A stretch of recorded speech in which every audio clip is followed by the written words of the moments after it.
Now let's get real for a moment, because this is where both Diana and Meghan showed extraordinary courage. They took the biggest taboo in royal history, mental health struggles, and said, "We're going to talk about this whether you like it or not." Princess Diana said that her depression and treatment was not met well by the royal family. "Well, maybe I was the first person ever to be in the family who ever had a depression or was ever openly tearful."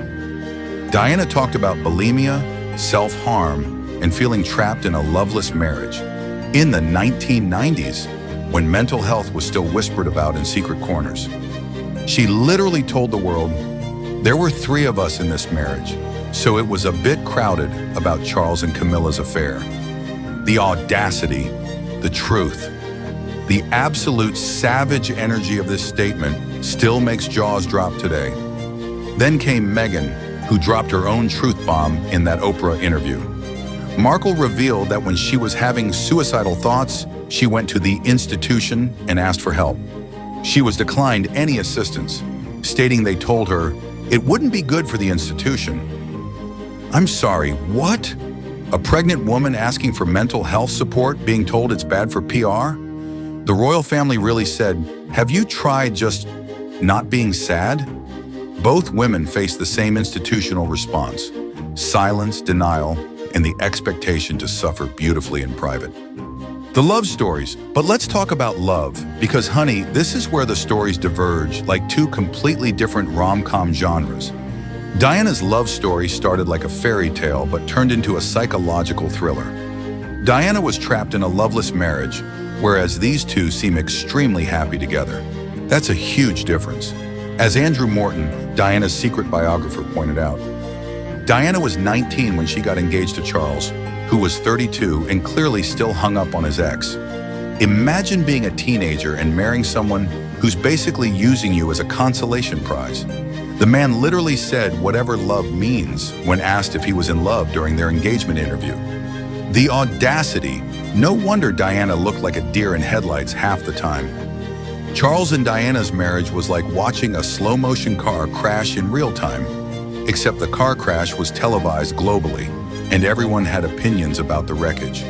Now Meghan, this woman met Harry on a blind date in 2016, and they literally went camping in Botswana as one of their first dates.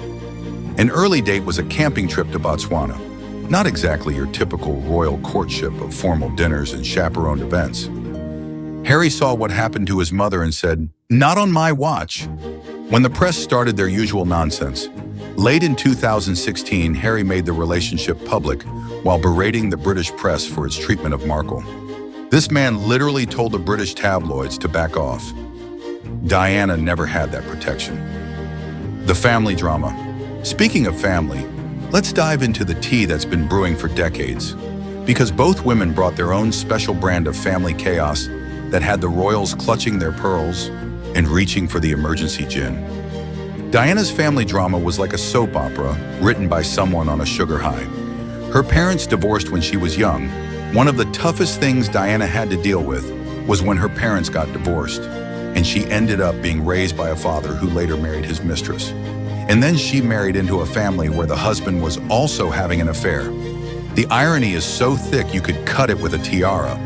The Spencer family was aristocratic but messy, which probably prepared Diana for the chaos she'd face in the royal family.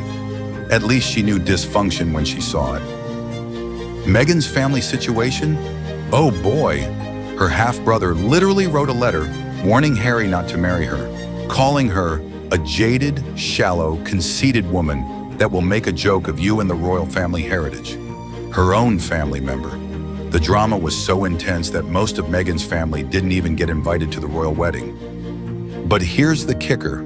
According to royal author Tom Bower, Diana's siblings disagreed with the comparison between the 2 women and, in 2017, even warned Harry against marrying the Suits actress. Even Diana's family was like, "These women are not the same." The family dynamics were a whole circus.